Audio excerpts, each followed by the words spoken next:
भाई जो गुरु बचन पे डट गे, कट गे फंद 84 के। कबीर परमेश्वर जी ने कहा है कि कबीर साधक के लक्षण कहूं रहे जो पतिव्रता नारी, कि एक सच्चे भगत के आपको लक्षण बताता हूं। सच्चा भगत कैसा होता है? रहे जो पतिव्रता नारी, जैसे एक पतिव्रता औरत अपने पति के साथ व्यवहार करती है, यानी अपने पति के अलावा शौपन में भी गैर पुरुष का ध्यान नहीं धरती है। कहे कबीर परमात्मा को लगे आत्मा प्यारी। इसी प्रकार यदि कोई भगत भक्ति मार्ग पर अपने सतगुरु के अलावा अन्य किसी देवी देवता का ध्यान नहीं करता है, सतगुरु के बताए अनुसार हर भक्ति कर्म करता है, तो कहते हैं वो आत्मा सतगुरु यानी परमात्मा को बहुत प्यारी लगती है। और वह सतगुरु जिस पर इतना प्रसन्न हो जाएगा तो फिर कमी क्या छोड़ देगा उस आत्मा के लिए। कबीर भगत के लक्षण कहूं रहे जो पतिव्रता नारी, कहे कबीर परमात्मा को लगे आत्मा प्यारी।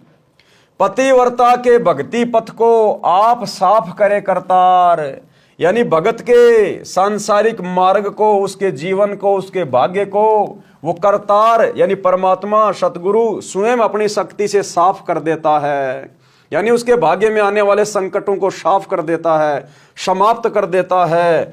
आन उपासना त्याग दे सो पतिव्रता पार। आन उपासना क्या होती है? अपने सतगुरु के अलावा अन्य किसी की भक्ति करना। तो हमने आन उपासना बिल्कुल भी नहीं करनी सतगुरु से उपदेश लेने के बाद। आन उपासना में ये सब पूजाएं आ जाती हैं संसार की, जितने भी देवी देवता हैं, भैरव भूत बेताल है, मंदिर मस्जिद चर्च गुरुद्वारे, हमने किसी की तरफ भी नहीं देखना है।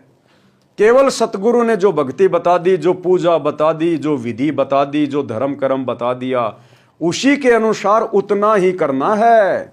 कहते हैं गुरु बिन होम यज्ञ जो करही, और मिथ्या होए कभू न फल ही।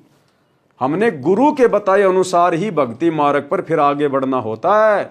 और फिर देखिए आप अपने जीवन को आप पहले से हजारों गुना ज्यादा बेटर पाएंगे। बेटर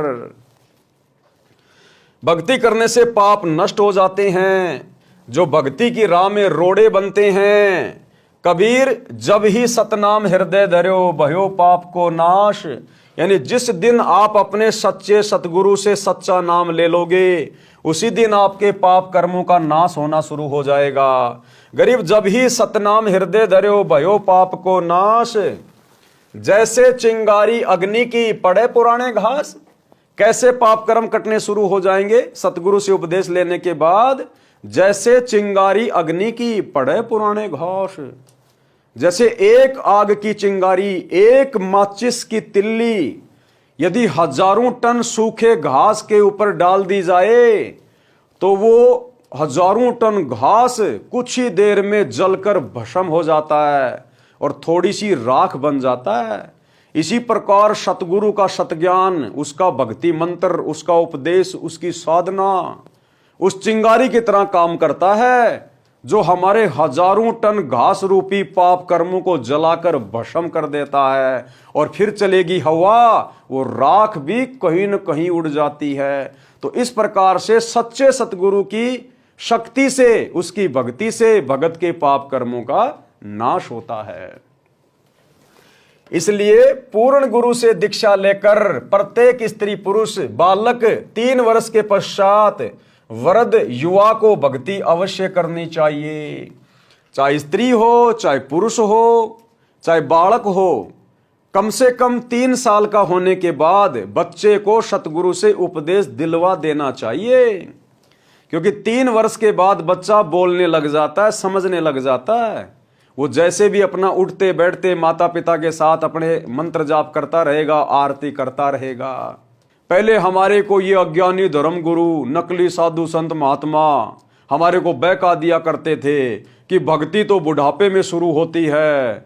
अरे बचपन में कोई भक्ति थोड़ी होती है, जवानी में कोई भक्ति थोड़ी होती है, ये तो खाने पीने खेलने कूदने के दिन हैं, भक्ति तो बुढ़ापे में होती है। क्या गारंटी है कि बुढ़ापे तक आप जीवित रहेंगे? अरे क्या गारंटी है कि बुढ़ापे तक आप जीवित रहेंगे? और कौन से धर्म के धर्मशास्त्र में लिखा है कि भक्ति बुढ़ापे में करनी चाहिए? ये तो ज्ञानहीन लोगों की मनमानी बातें हैं। परमात्मा का विधान है कि जैसे बच्चा 3 साल का हो जाए तुरंत सतगुरु से उपदेश दिलवा देना चाहिए। यदि उस बच्चे के भाग्य में संकट होगा, मृत्यु होगी, दुख होगा, सतगुरु उनको उस भक्ति के कारण बिल्कुल जलाकर भस्म कर देगा। आपके बच्चे की 100 वर्ष की आयु कर देगा परमात्मा। उसको कहते हैं भगवान। तो परमात्मा कहते हैं जिसको मनुष्य जन्म प्राप्त है, चाहे स्त्री है, पुरुष है, बच्चा है, बूढ़ा है, युवा है, तुरंत उनको भक्ति शुरू कर देनी चाहिए। भक्ति शुरू करने से, सतगुरु से जुड़ने से सतगुरु की शक्ति उनके साथ हो जाती है। और यदि उनके भाग्य में कोई संकट होगा, सतगुरु उनको समाप्त करता हुआ चलता है। इसलिए भक्ति और भगवान की आवश्यकता पड़ती है। पुण्य भी भक्ति की राह में बाधक है। अब जो पुण्य हैं वो कैसे भक्ति में बाधा उत्पन्न करते हैं? पूर्व जन्म के पुण्यों के कारण घर में धन होता है। आज जितने भी धनी आदमी हैं, राजा महाराजा, मंत्री प्रधानमंत्री हैं, इनके घर में जो इतनी सुख सुविधाएं हैं, धन है, वैभव, ये क्यों है? इनके पिछले जन्म की भक्ति के कारण है, पिछले जन्म के दान पुण्यों के कारण है। आज उनके घर में धन है, सुख है, सुविधाएं हैं, सर्व सुविधाएं होती हैं। किसी को राजपद प्राप्त होता है जो भक्ति में बाधक होता है। वह सुख उसको परमात्मा से कोसों दूर कर देता है। ऐसा सुख भी जीने की राह में यानी भक्ति मार्ग में रोड़ा है, मोक्ष प्राप्ति में रोड़ा है, परमात्मा प्राप्ति की मंजिल को दूर कर देता है। यानी सुखी आदमी जल्दी से भक्ति स्वीकार नहीं करता है।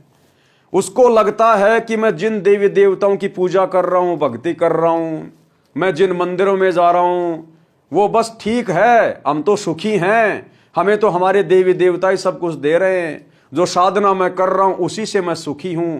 ये उसकी महाभूल होती है। उसको वर्तमान में जो सुख प्राप्त हैं उसके पिछले मनुष्य जन्म के दान पुण्य के कारण हैं।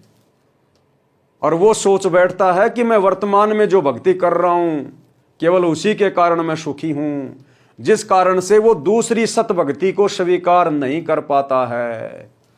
उसके हृदय में ये बात नहीं जमेगी कि मैं जो भक्ति कर रहा हूं उसके अलावा कोई और भी सत भक्ति हो सकती है। तो इस प्रकार से वो पुण्य जो उसने पिछले जन्म में किए थे लेकिन पार नहीं हो पाया, इस जन्म में उसके लिए रोड़ा बनकर खड़े हो गए। उसको समझने नहीं दे रहे वो पुण्य, उसी शास्त्र विरुद्ध साधना के ऊपर उसको आरूढ़ किए हुए हैं। उसके मन में ये भ्रम पैदा हो जाता है कि मैं तो जो बालाजी के मंदिर में जा रहा हूं, श्याम जी के जा रहा हूं, मैं देवी देवता पूज रहा हूं, माता जी पूज रहा हूं, नवरात्रे कर रहा हूं, बस इसी से मुझे सुख हो रहा है। तो वो पुण्य उसको सत भक्ति से नहीं जुड़ने देते।